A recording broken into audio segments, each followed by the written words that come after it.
Just 2 days after the Super Bowl, pitchers and catchers are reporting for duty because the baseball season is right around the corner. We're back. It's Deferred Collusion. It's me, Jesse Rowe, King of Crespi, joined as always by Branden, Bullinger, Lord Paramount of the South Bay and Los Angeles, California. Branden, the Super Bowl, just proof that baseball is the best sport in the world. I mean, look, not all Super Bowls are like that. But Game 7 of the World Series can't compete. I mean, it cannot compete with Game 7 of the World Series, right? Sorry, fuck that. Jesse, I am feeling what you're feeling, brother. It there. is Deferred Collusion. We're back, baby. And it's officially official baseball season, right? It's the end of the football season. The Seattle Seahawks, Super Bowl champions. They're bad for baseball. I've been saying it for years. But Jess, Super Bowl, kind of a dud, huh, kid? Nothing. Yeah, I'm really annoyed with how I started this episode because I had a whole plan to stick the landing with the musical switch, but I'm gonna live with it today, and I'm gonna take the criticism. I'm not gonna start all over. Yeah, it wasn't a good game, and I sort of didn't think it would be, to be honest. I remember somebody asking me about it. I was like, I think this is like the least interested I've been in a Super Bowl in a very long time. Wow. Because the Patriots being there, and look, you get there, it's great. I'm happy for you. You know, you've accomplished a lot. We have seen them in the Super Bowl so many times. Obviously, They're not the same team that they were, but it just didn't feel right. It didn't feel real. Like, why are they here? I don't think that they should be here. They just didn't seem like they really belonged there. They had some like really weird route to get there, so it just felt like Seattle was going to curb stomp them. And sure enough, that's kind of what happened. Not a Drake May guy, I'll take it. I feel like you and him are running about as smooth of an offensive game to start this pod, dude. No, it's very very similar. Yes, I'm the Drake May of podcasters today. No doubt about it. I've been saying it for years, dude. No, there was there wasn't much to really celebrate for Pats fans, the greater New England, Boston area. That was a tough one to watch. Seattle seemed like their kicker was just going to fucking kick their way to a Super Bowl to say, I'll take 3, but... Yeah, I mean, the only thing worse than the play on the field was the damn advertisements. AI slop as far as the fucking eye can see, dude. Oh my so God. bad. The only one that I did have a good time with was, I think it was a Budweiser that had like a Freebird. And just like, how do you mess with beer and Freebird? It's just, I'm a sucker. I'm white trash. I don't know. All the ads felt really soulless. It was like, it was either AI or it was... like sports betting, gambling sites. A lot of that. And like there was one too. Andy Samberg was like hawking mayonnaise or something like that. He was playing Meal Diamond. That's funny, Diamond, I guess. Or it was like a bologna commercial or something. It was just not a good year for Super Bowl commercials. But no, it wasn't. To get back to the game though, I think that this is why baseball is just so much better than when the stakes are really high for like a one-game playoff. I feel like the intensity of a baseball game cannot be matched by a football game because like that game could have been close at any point, even though Seattle was like dominating the whole time.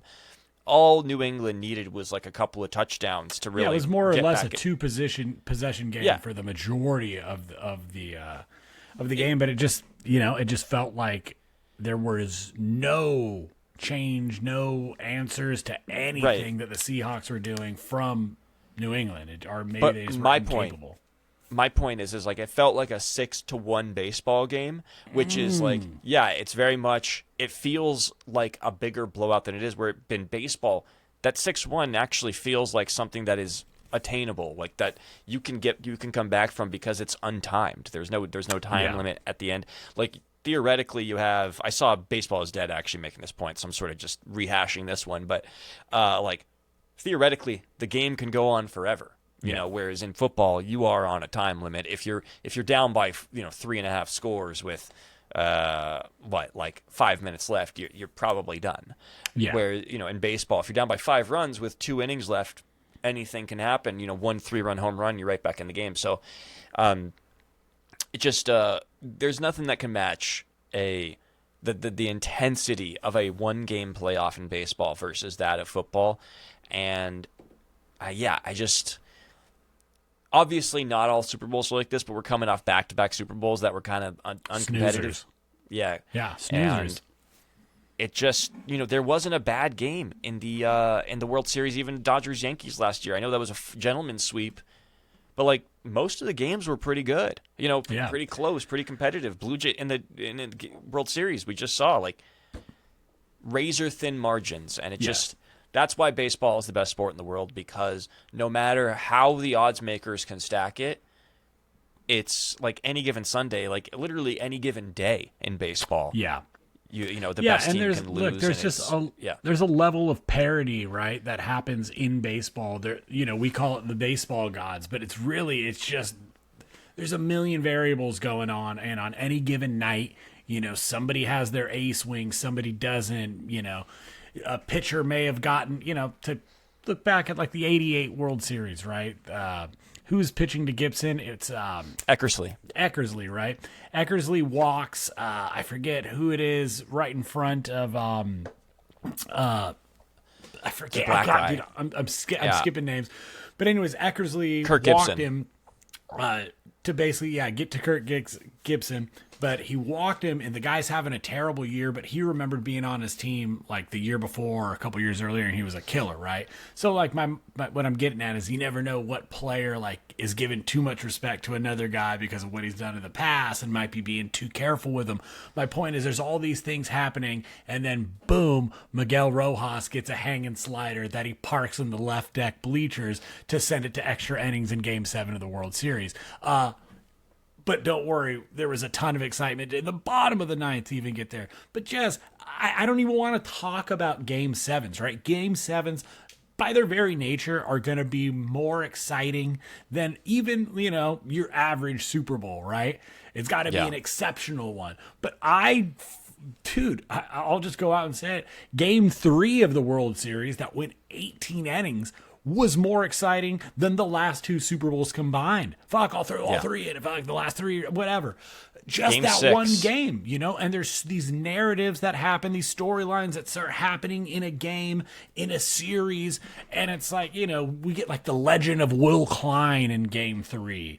We get, Freddie Freeman becoming the first MLB player to have multiple walk-offs in a World Series, and he does it at Dodger Stadium.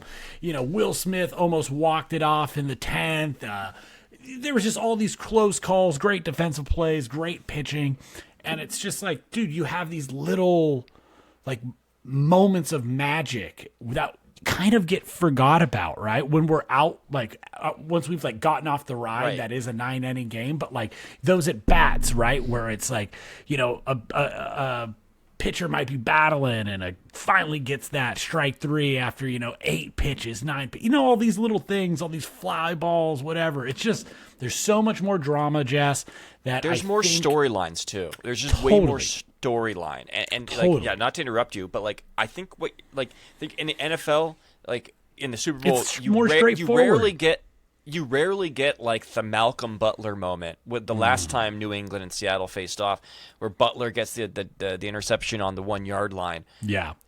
Like those moments come around all the time in baseball. Like the Will Klein, that's like another Malcolm Butler type of situation. Yes. Like, Miguel Rojas, you know what I mean? Like him, that stuff, just, it has to be like it doesn't happen as often in football, mainly because it's only one game, so you just only you only get the one game to draw from. But I think that's just what makes baseball so special, because as we mentioned in previous episodes, it's like everybody has to chip in and get credit at some point for it for a team to win. Like you can't just like Shohei can't go out there and just throw the ball every single time the same way, Sam Darnold or Drake May can. And look, I'm not knocking football like all the way. Like there's a reason why they play less games, and each one, in the regular season means more, and thus in theory, is more exciting. There's 162 baseball games. Sometimes I don't catch them all in March, April, fucking May. I get it. And overall, overall, it was a very good year for the NFL. I mean, it was like pretty wide open, like anybody could win. All I could think that whole game was, God, it sucks for Josh Allen that he's not in this game right now. Like, how is he not here right now? But whatever, because that game would have been so much different. But I mean, like, it also, case in point, like the Seahawks won the Super Bowl. Nobody predicted either team to be in there. And just to make the point, this is a salary cap league. Everybody, they have had more. How many repeat champions has the NFL had in the past, whatever it is, since implementing a salary cap versus the MLB? Yeah, it's something silly. There's like a smaller percentage of teams that have even made the playoffs in the last decade than the MLB. It's pretty silly for parity, but like, Jess, I don't know what point I'm trying to make, but I guess what I'm trying to say is this felt like NFL's version of like Rangers Diamondbacks. You know what I'm saying? It did kind of feel like that, right? Yeah, but I don't know. It's one of those things. People love it. I enjoy football plenty. I played it for a long time, but there's just something inherently about the structure of baseball that make it a superior playoff experience, and that's just you can't really fight it. But Jess, PK was there. Dude, that's what I was going to say. I was going to say, before we get too deep into the weeds about, who's supposed to be there or not, once you hear Bad Bunny's performing, you could fucking put dollars to donuts. Kike Hernandez was going to be somewhere in that stadium, shaking them hips, dude. He was out there having a good time, getting down with his fellow countrymen out of Puerto Rico. Mr. Hernandez was supporting Benito with every bit of his corazón. That's heart in Spanish, Jess. Okay. My white bread brother. Yeah, I mean, I couldn't understand a word of it, but I'm going to take your word. Thanks, man, dude. You know what? I didn't really understand much of that Bad Bunny performance, but it was a lot of fun. And I loved it. I thought it was awesome. Dude, I had a lot of fun. Yeah.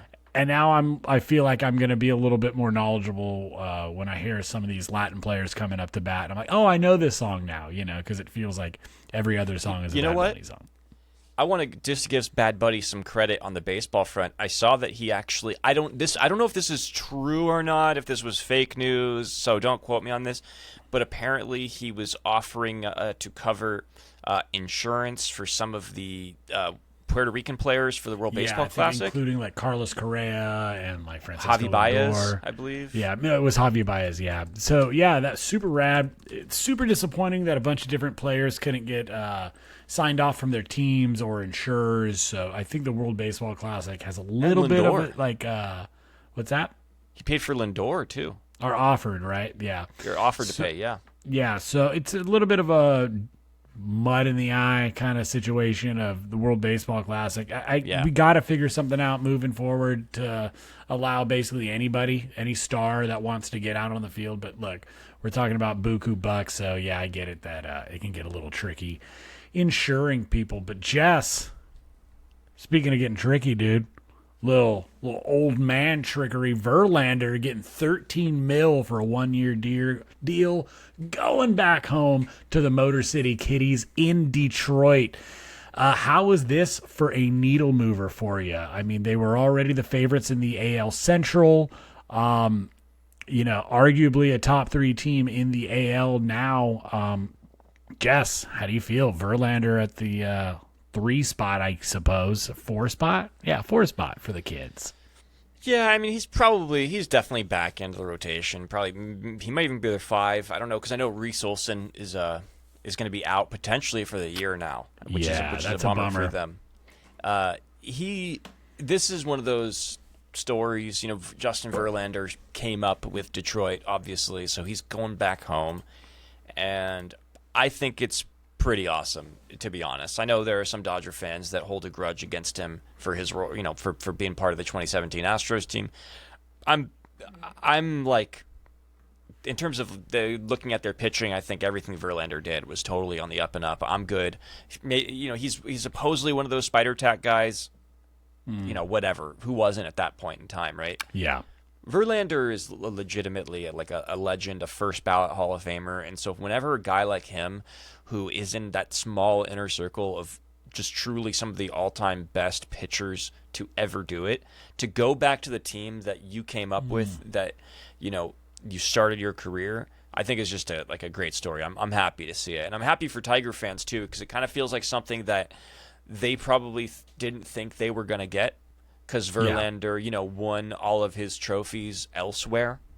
So for him to come back at the end and joining actually a pretty damn good team, like a team that, like, in my opinion, should be the odds-on favorite to win the division, even though Baseball Prospectus doesn't have them. We're going to talk about that in a bit, but I like the Tigers' rotation: Skubal, Framber, Flaherty. Now you have Verlander and Mize. If Reese Olson's out for the year, that's mean, dude. That's a mean rotation.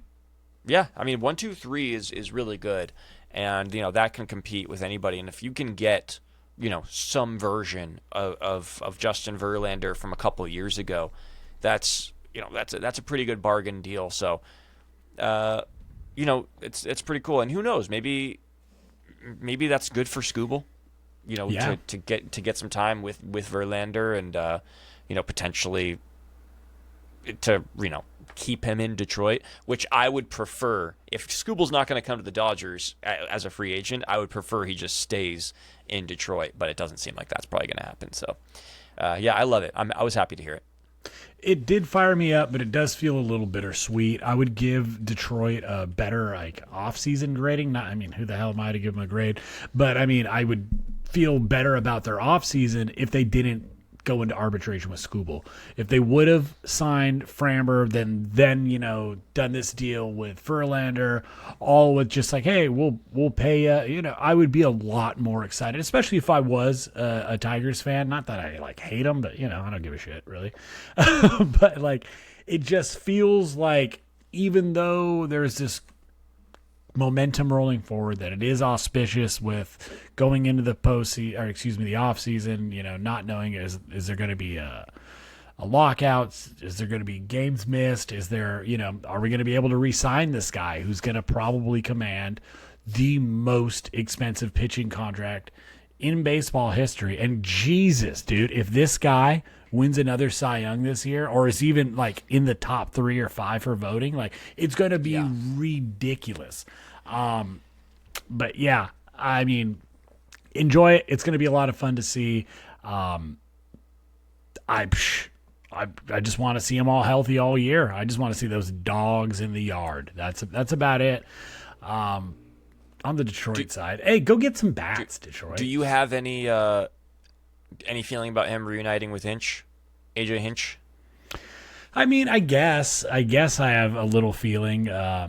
I would get really annoyed. I have a good buddy who doesn't really pay attention to baseball until it's the playoffs, but was in 2017 just kept bitching about getting to Dodgers. We should have got Verlander, dude. We should have got Verlander. Then we lost, and he was like, dude, I told you we should have got Verlander. And then Verlander continued to shove for the Astros for a number of years, and he just kept saying it. And he was right, and it drove me nuts. So to get him and Hinch back together, and Framber, they're all back together being buds. So it makes sense. I dig it. I got no qualm with them, but hey, AJ Hinch missed a year of baseball because he got caught cheating. Yeah. I always thought was most impressive about Verlander was that he was able to maintain velocity in ways that guys like Kershaw weren't able to, and I think Kershaw, had a better stretch than any of the Verlander, the Scherzer, the Kershaw. I think Kershaw had the best sustained stretch of success and pure dominance, but velocity wise, Verlander always had that edge, and he even had it age 38, coming off of Tommy John, whenever it was, and he was still throwing 97, 98 miles an hour. And it's kind of amazing. It reminds me a little bit of Nolan Ryan a little bit. I do think that there's a fair comp to say that he is this generation's Nolan Ryan. So, he's still I have the utmost shouts respect. Out Kate Upton. Yeah, and I have the utmost respect for Justin Verlander. I really do. Yeah. Ben He's still slanging Verlander, it. I have some questions on, but Justin, Dude. I do like. Careful, he'll kick your ass, dude. Yeah, I know. That's good deal for them. Good deal for them. Bad Jesse, deal? Ooh. Yeah. Can I Let's talk to talk you about a some bad deal? Yeah. Dude, so one of my favorite memes every year around this time is just like, hey, Super Bowl's over, baseball season has officially started, and the Colorado Rockies have been eliminated from playoff contention. And Jess, while that isn't true, it is technically true because their best player, their highest paid player, Chris Bryant, has landed himself on the 60-day IL already. Certainly not their best player. Yeah. Well, but that's pretty sad thing to say, but it's true. Yeah, former MVP Chris Bryant has landed himself on the 60-day IL. Jess, so there was somebody on Reddit that did a little comparison of another bad contract, not just Chris Bryant, but our old friend Tony Rendon. So Chris Bryant and Anthony Rendon combined to get paid $427 million to hit 39 home runs in 427 out of a possible 1,398 games over 9 seasons combined, of course, with the Rockies and Angels. My Lord, dude, that is a lot of cash. Yeah, and I mean, I think we've spent a lot of time on this podcast talking about how the Anthony Rendon contract is arguably the worst contract in baseball history. It appears like that's over for the Angels. But we know it is over for the Angels because Rendon is not going to be playing this year, and I think that they're working out some sort of deal to pay him out for it.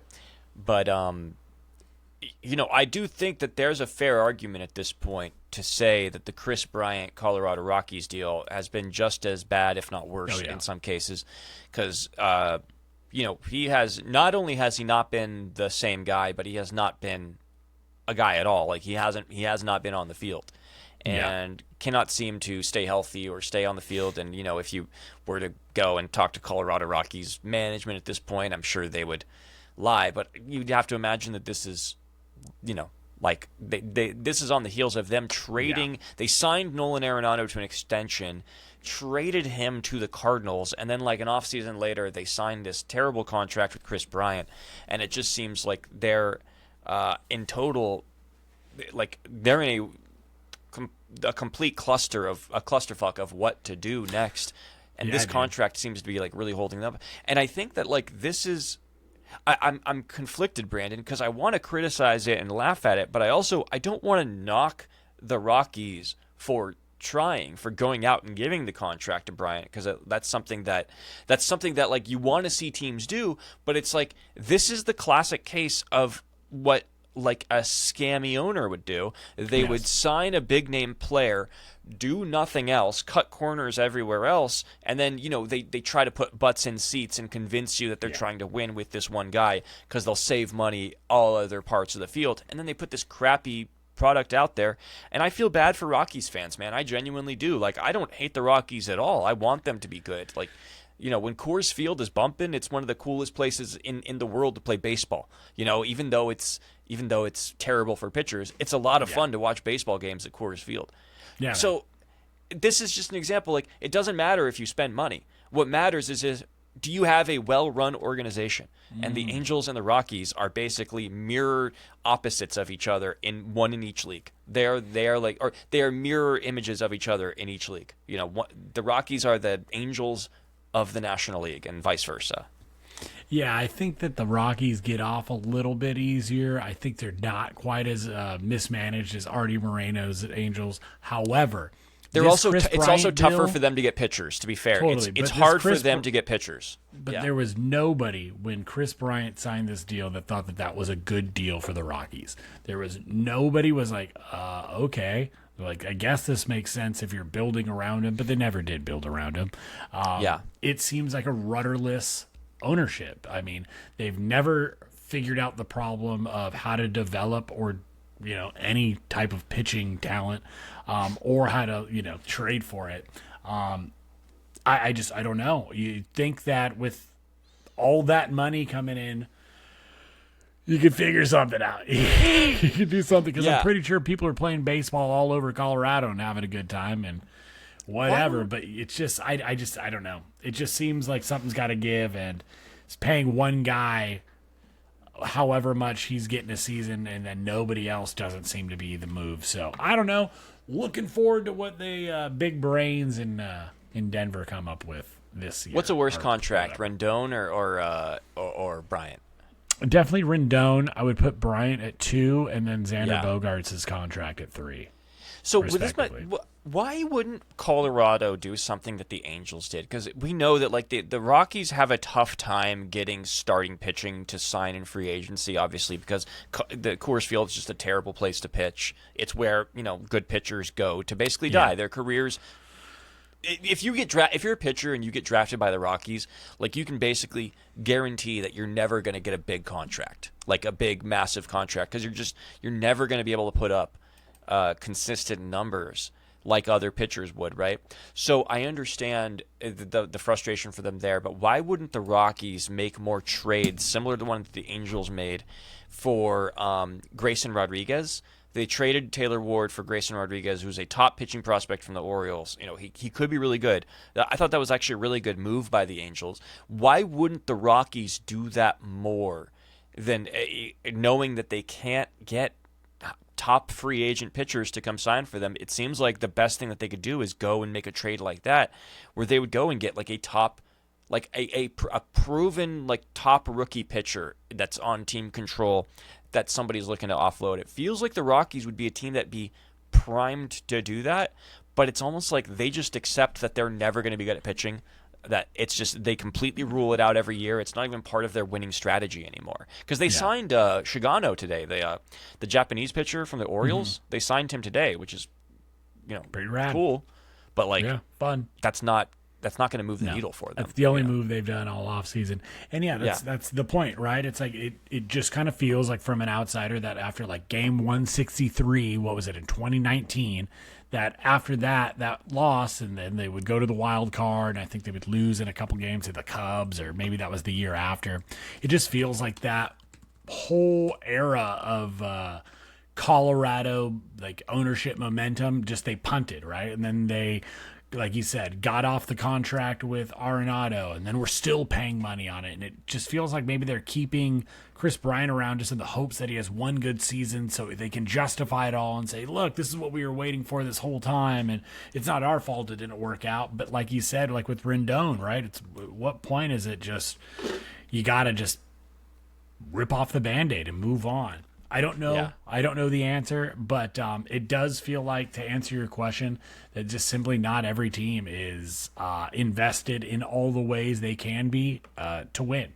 It feels like Colorado has a very specific way they want to do business and aren't really interested in, I guess, getting better on the margins and, doing whatever. I couldn't tell you, man, but I do like the stadium, and I do like the color palette, and the unis are fun. But other than that, I'll be there later this year probably. It's getting to a point where like, if you're not going to do it, then you should just move and go somewhere else, because Denver's an incredible sports town, but it just might not be good for baseball. And if you're not going to be able to build any sort of competitive pitching program, then you're just never, you're never going to compete. Nobody's ever going to take you seriously. And like Ubaldo Jimenez is like the best pitcher in the history of the Colorado Rockies. Yeah. You know what I mean? Like it's just a fact. And I don't know.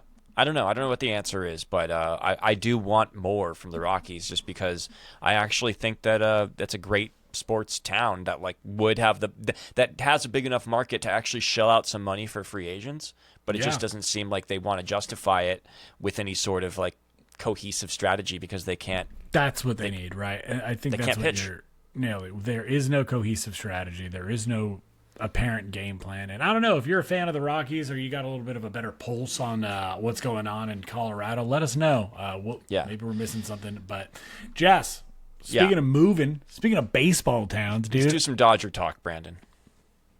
Pitchers and catchers have reported to Arizona, dude.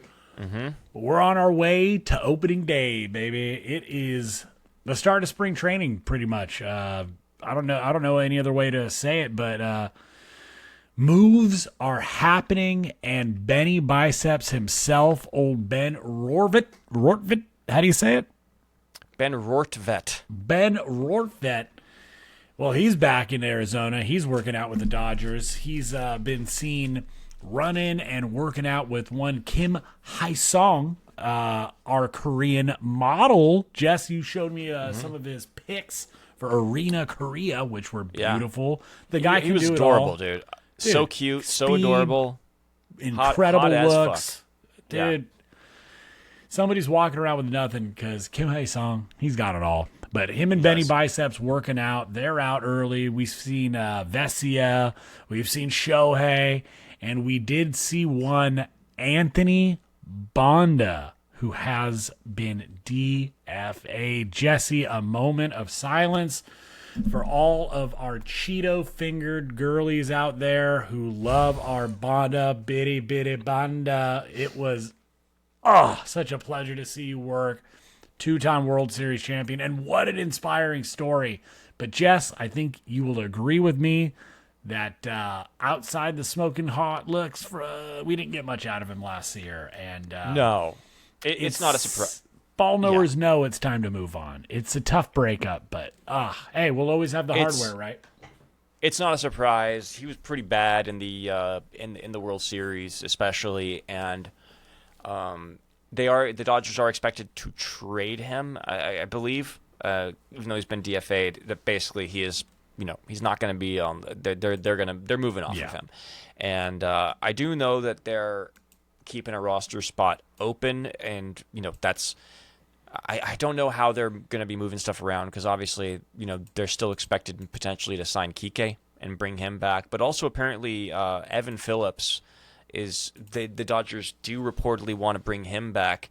I love that. He's coming from like a rotator cuff issue, which led to a forearm issue, which led to Tommy John, and he's basically not going to be expected back till midseason. But Evan Phillips and Anthony Bonda, like they're on two different levels in terms of production.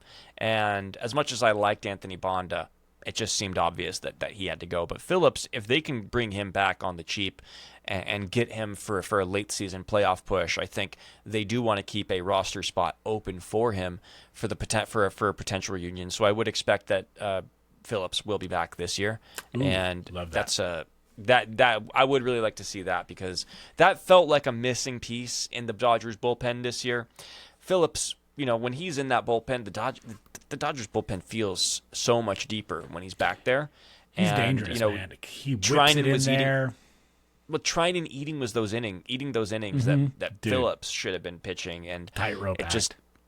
it just felt like a real step down from what this bullpen could be.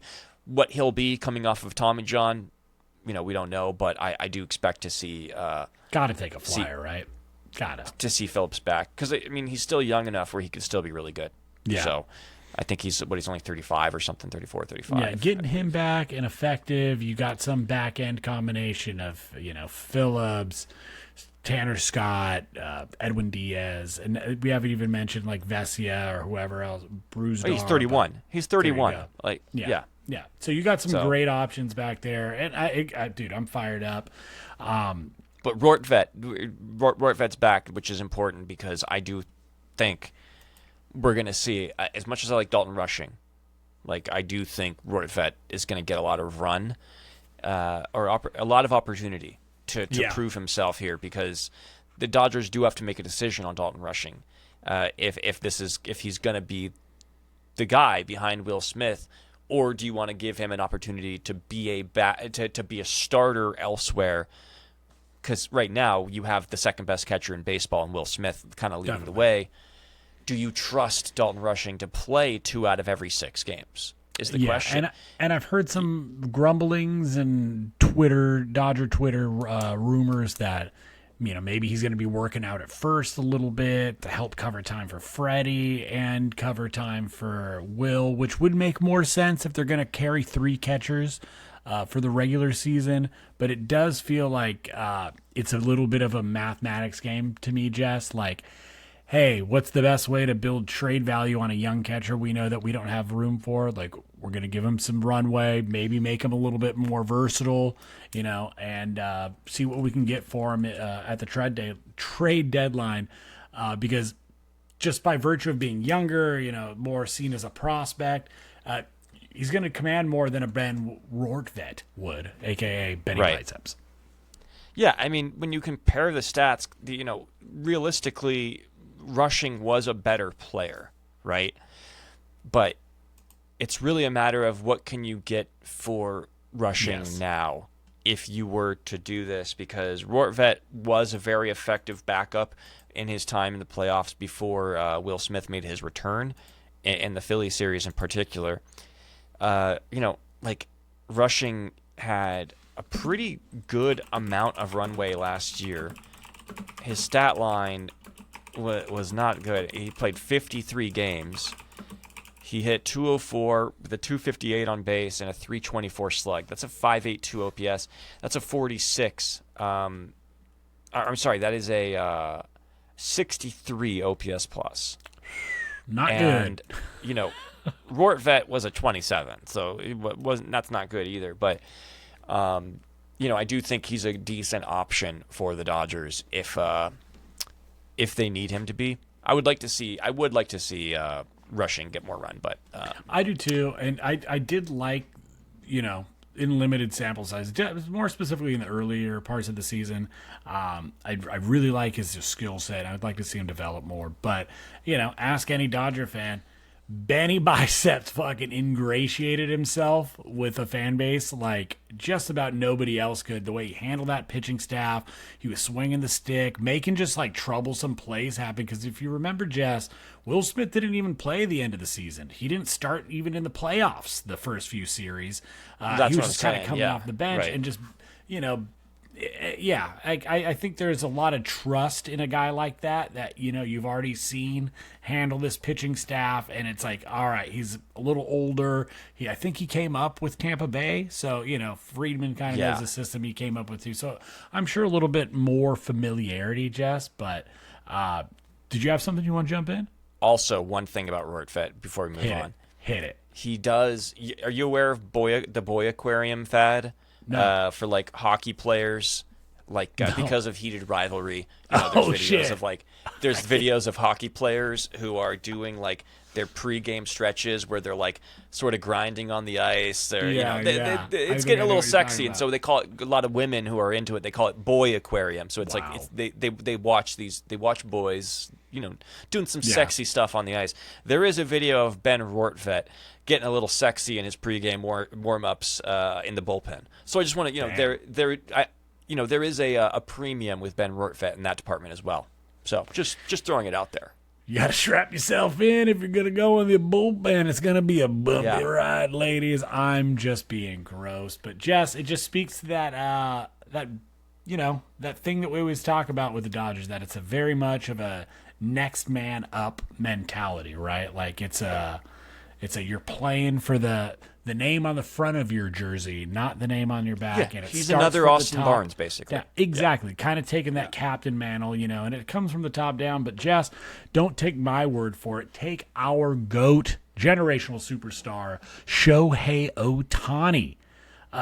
Guess who taught him the true meaning of team spirit, dude? Yes, Jess. You guessed right. What's that? I can't hear. It was my dog hearing, dude, because it was Decoy. It was Shohei's dog, Decoy. Shohei was getting interviewed by, I think it was Access Hollywood, but he was just kind of asked about the Dodgers way, and he was saying that you play for the name on the front of your jersey, not the name on the back. And if he was going to use a comparison, he says that he doesn't look at Decoy like he's his owner, but really that they're friends, they're family, and that's why Shohei's just one of the guys. And, dude, it just... I love this quote so much. The guy looks at his dog as a member of his family. Jess, don't you look at your dogs as a member of your family? Well, yeah, as somebody who has 4 pets, I have 2 dogs and 2 cats. Wow. They are very much like my best friends. Like they're my kids. And so I get this. I identify with quotes like this, and when I hear like an athlete who competes at the highest level say something like this, it does feel like you can really like connect with them. And yeah, of course I'm glazing him a little bit, but it's just it adds that little extra reason to root for them, because it reminds you that like any human being can get to these levels, and that at the end of the day, people just want to go home and have their little friends waiting for them. They don't, this is what's important right here, and I think Decoy is a perfect example of that. So yeah, as somebody who like loves his pets and animals, or his pets as much as I would if I had children, I think that it's hard for me not to connect with that quote. I love that. So I mean, you heard it from the horse's mouth, so to speak, but Shohei has learned a level of humility from just being Decoy's partner. I'm not even going to call him his owner. I'm going to respect his verbiage or whatever. But yeah, I don't call myself a dog owner. I don't do that. I'm a rescued cat dad. Who? I'm a dog dad. That's exactly right, dude. Thanks, That's man. exactly right. Yeah. Yeah, dude, I loved it. It's just, it goes back to what we've talked about a bunch of times on this podcast, and that it's not enough to just amass a bunch of talent, right? You have to build a cohesive culture, right? You have to have not just a winning culture, but a culture that prioritizes the human, the person. Like, we've heard it from Edwin Diaz's brother raving about how he was treated in the Dodgers organization, to, Freddie Freeman coming over from Atlanta and not knowing how he's going to fit in, and the whole bittersweet transition that was, to now look at him, dude. It's home to his family. And Shohei being just this billion-dollar, behemoth coming over, and we're learning things about him in a way we never heard about when he was in Anaheim. We're seeing the human side of this generational talent, multi-time MVP, multi-time World Series champion. But, hey, he's also a husband, he's also a father, and he's also Decoy's partner. And I think we can all learn a little something from Shohei and old Decoy, dude. Just being out there for each other. Do you think Decoy is the most famous pet of any athlete in the world right now? Like who Easily. Yeah, I'm Couldn't trying to name think you of one others. other athlete's pet right now. Let's find out. Like most famous Jake the Snake Roberts athlete snake. pets. That's the only other one I can think of. His anaconda. That's it. Lionel Messi has a French Mastiff named Hulk. Serena Williams has a Yorkie named Chip. But I feel like Decoy is like more of a meme than any of those. Yeah, dogs. this is the most famous pet since Michael Jackson's monkey. I don't remember his name. Was it? Oh my God! What was it? Dude. Oh my. No disrespect to Harambe, but Bubbles. Bubbles, dude. Yeah. Decoy is the Bubbles of this generation, 100%. Sure, I'm not going to go there, but yes, that's fine. Anyways, well, it is good. It's good to see him back at spring training. By the way, you know what? Like, really reminds me that spring training is back is when I see Yamamoto throwing the javelin. That's just like, oh, that's good. Yeah. I'm happy to see it back. I gotta start throwing one. We're getting deep on time here. Really quick, the PECOTA who is it? Baseball Prospectus came out with their PECOTA standings, and the Dodgers are projected to have 105.2 wins, which is 13 more than 12 more than anybody else. Second best is the Mariners at 93.1. The Dodgers are projected to win the division by 23 games over the Giants, who are projected to have 82.3 wins. Behind them, San Diego at 81.3, then Arizona 77, and Colorado at 60. There's some interesting ones here. Kansas City is projected higher than Detroit, 84.4 wins over 83.9 wins. Yankees are slightly edging out the Blue Jays at 88.5 over 88.3. The Braves are projected to win the East at 92.2, where the Mets would have 88.4. Phillies down to 85.1. And then Seattle is projected to win over Houston. So do you think that the Dodgers are being a little bit I don't want to say overrated, but like 105.1 wins as the projection is an absurd number. And I remember last year going into the season, people were saying, oh, is this going to be the best team of all time? Will they break the Mariners' all-time wins record? Like, could this team win 120 games? And the Dodgers didn't even win 100 last year. Obviously, a lot of that is injury-based, but also it was, they didn't play well in certain stretches of the year. Do you agree with this projection by Baseball Prospectus?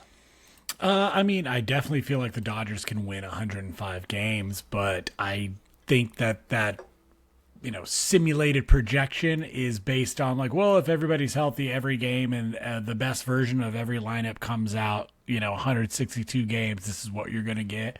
And we all know that's not how baseball works. Like we've said, there is a comical amount of variables to any given baseball game, any given pitch. And so much can happen that defies logic, like a ball getting, stuck in the center field fucking padding. You never know. So Jess, no, I don't think that the Dodgers are going to win 105 games, but I kind of want to say 102. But other things that were a little funny about it, it's like, okay, so you're telling me the Brewers had the best record in baseball last year, but they're going to be under 500 in 2026? That doesn't make a lot of sense to me. Like, what are we doing here? Yeah, they're projected at 80 and 81 right now. With the Cubs being at 90 and 71. Yeah, it's weird.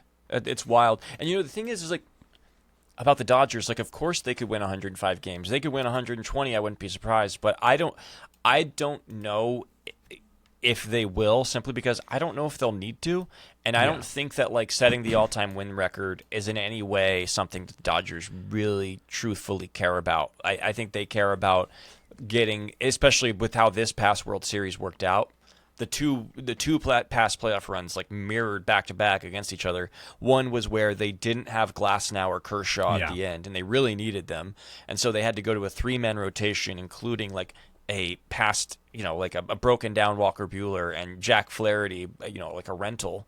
Yeah. And this year where they were fully loaded in starting pitching because they were able to keep their guys healthy and get them back in time, but with a broken down bullpen.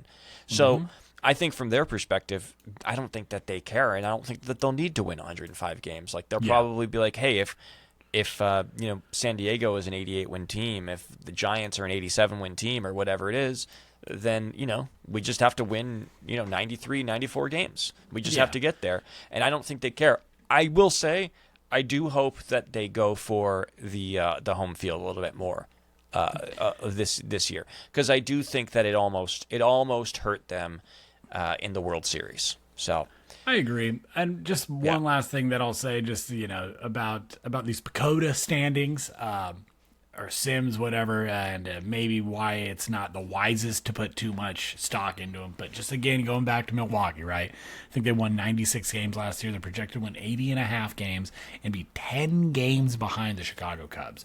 Do you feel with all the moves that had happened, mine or whatever, do you feel like that the Brewers and the Cubs split by 10 games? No. That the Cubs got that much better and are going to run away with the division? That's crazy to me. The Cubs lost Kyle Tucker and replaced him with Alex Bregman. I think that let's just say that's a wash. You know what I mean? Let's just call that a wash. It's not like the Brewers have gotten that much worse. They did just trade Caleb Durbin, who is the piece they got back for Devin Williams, to the Red Sox, which I think was a good move for the Red Sox, and they got Kyle Harrison in return. The way I'm viewing that is, he's this lefty with a really weird arm slot that actually has some pretty good stuff. I could see the Brewers turning Kyle Harrison into a stud. Yeah. And so if they do that, I'm wait a second, that's another pitcher that they have that they can deploy whenever they want. I think the Brewers are going to be just fine. I think this is just because people don't like the brand of baseball that they play, and it's just they're not a very sexy team. But I think overall they're a pretty complete team. They just don't have like superstar top heavy talent at any particular area. Like maybe like a catcher, Contreras when he's at his peak, he's really good. Mizorowski, we don't know yet. Like he could like put a Paul Skeens season together next year for all we know. But like they're going to be a really good team. I think that these projections are kind of insane, and I think it's just an example of them not being like a super sexy pick. So. Dude, I think sex appeal does have a lot to do with it because to your point, I don't think like there aren't a lot of super high ceilings on the Brewers, but I don't think that there are any like very low floors. There's a lot of talent on that team, and like we've seen, platoons and matchups can take you a long way during the regular season, and getting a preferable seating can make all the difference, like you were just mentioning with home field advantage and whatnot. So, I mean, we'll see how tight these predictions are at the end of the season, but it's pretty fun, dude. And I like. I mean, I think overall, I think that they are like right. I'd be okay with the Cubs, like being projected to win that division. I'm even okay with like the guess that maybe Kansas City would be ahead of Detroit, but I do think that like that's way too big of a gap between the Cubs and Milwaukee.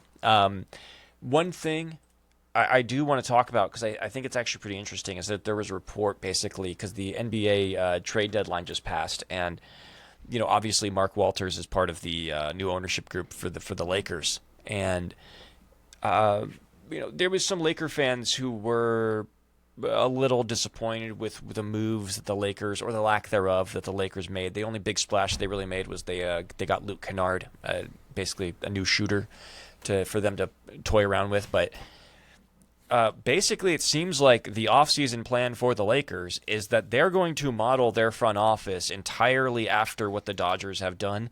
And we do know that Andrew Friedman and Farhan Zaidi are basically playing an integral role. Like they're going to be involved in the Lakers front office restructuring going into next year. And it just goes to show that if this works, right, we're going to assume that it does. It just goes to show that the whole salary cap conversation is kind of irrelevant, because it really just comes down to, is your organization run well? It's the same thing we were saying about the Rockies.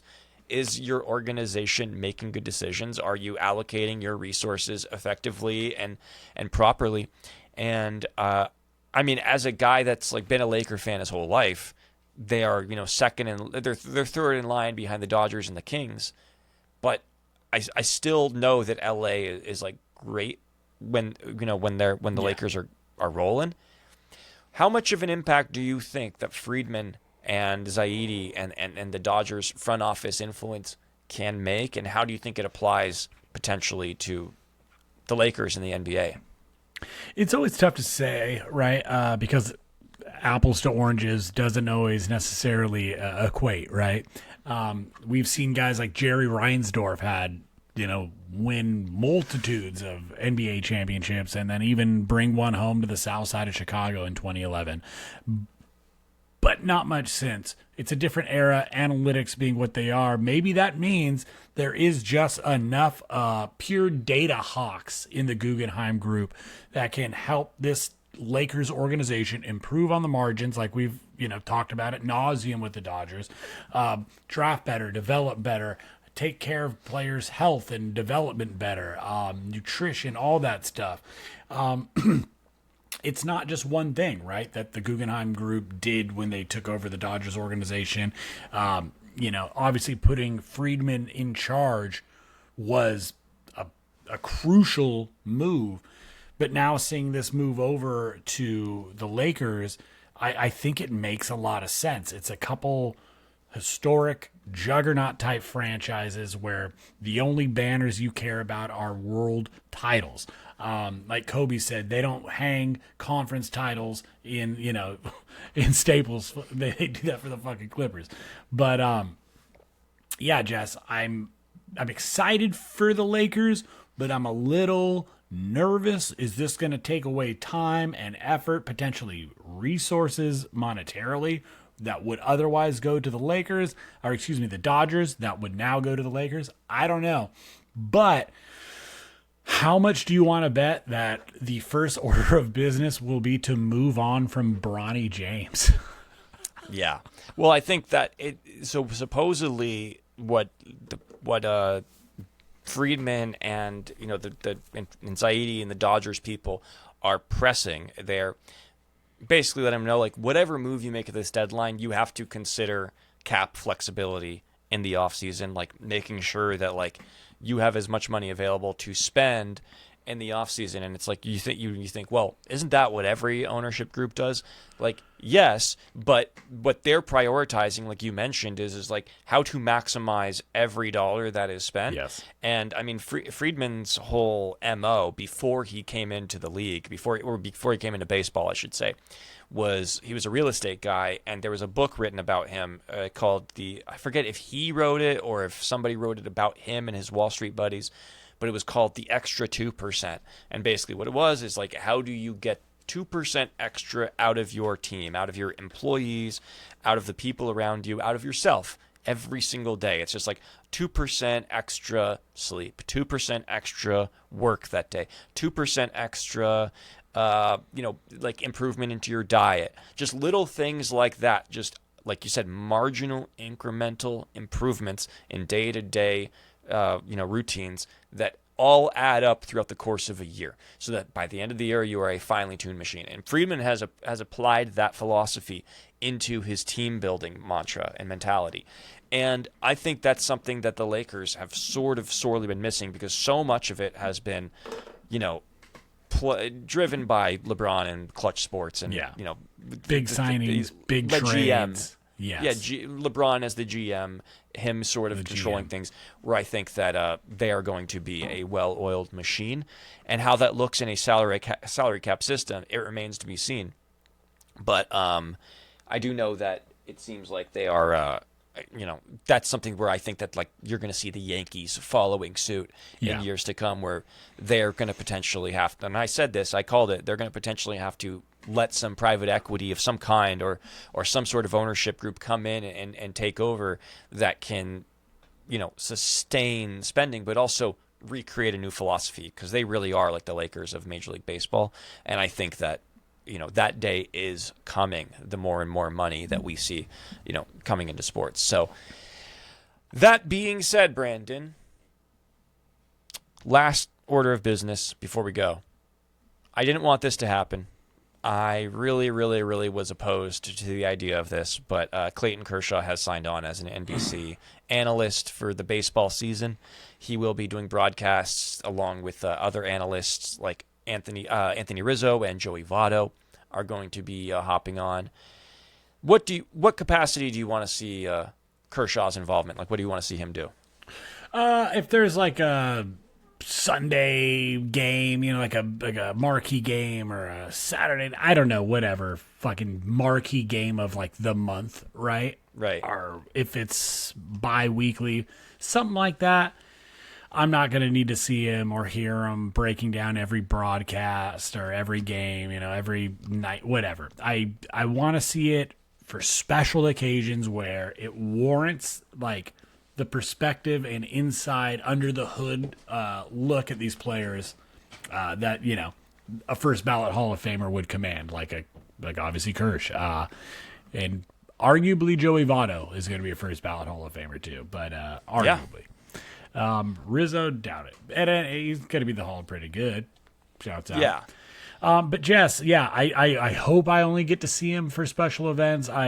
I'm sure he's going to do great. I'm rooting for him, but I don't need him to be overexposed. I don't need him to be fucking Jeter and A-Rod out there. Right. Know? What I will say is it's pretty cool to have like the Dodgers representative in mainstream baseball coverage now. Yeah. Like to have, I was opposed to it just because I wanted him to go out a legend and to maintain that mystery of a legend. Maybe go and like do some front office management of some kind. That would have been cool. But the idea that he's going to be on TV, I guess, like I would prefer that, like if there's anybody who's going to be representing the Dodgers, I would hope that it's going to be him, because obviously Poppy represents the Red Sox. Jeter and A-Rod represents the Yankees.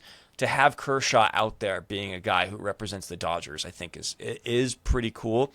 I just hope that it's not like the Tom Brady effect. And how did you see how he was talking about the Patriots before the Super Bowl? How he didn't really he kind of wasn't even like Team Patriots at all. He was maybe trying too hard to be neutral, or he was like bitter about the fact that they got there without him. I don't know. That was weird. I don't want to see any of that. I just want to see him. I want to see him be an unapologetic Dodger fan and piss fans off. If he's going to do this, I want him to make fans mad. Love that. And Jesse, I think you are on to something, because he's only been with one team his whole career, from drafting to the day he puts on that Hall of Fame cap. You know what I mean? It's going to have been all in Dodger blue.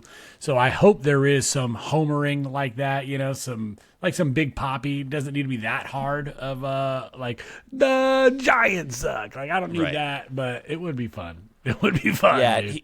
He's probably going to get his own segment of some kind, like Kershaw's Corner or something like that. Something like that. Around the curve with Kersh. I There you fucking go. just came up with it right there. Dude, you should work in television. NBC, I own the rights to that. Back up. Well, pitchers and catchers have reported, and the baseball season is right around the corner. But you know what? Before it happens, enjoy the Winter Olympics, because those are a lot of fun. And the World Baseball Classic is coming up, so we'll be covering that as well. But for now, this has been Deferred Collusion. It's me, Jesse Rowe, King of Crespi, joined as always by Branden Bullinger at Lord Paramount in the South Bay in Los Angeles, California. Branden, it's been a pleasure, my friend. And maybe we'll do some in-person. Maybe we'll go see a game this year. Who knows? Maybe we'll do a predictions episode soon. Stay tuned. We'll let you know. Branden, you have the final word. Love that drop. Deferred Collusion, it's always a blast. That's my guy, my partner in crime, Jesse, the King of Crespi Rowe. If you stuck with us this long, please hit us with a like, a little subscribe, maybe. Show your friends. Talk to us in the comment section. It's my favorite part of any episode, is get to see what you crazy kids are chatting it up there. Jess, I love you, buddy. So fired up for this season. It's crazy how fast it came, right? Like, we're back. It's warming up. We're long tossing. Baseball's back, Daddy-o. Deferred Collusion. Ben Rortvet season is on the rise, brother. Ben Rourke Dork. Let's go, baby. We're back.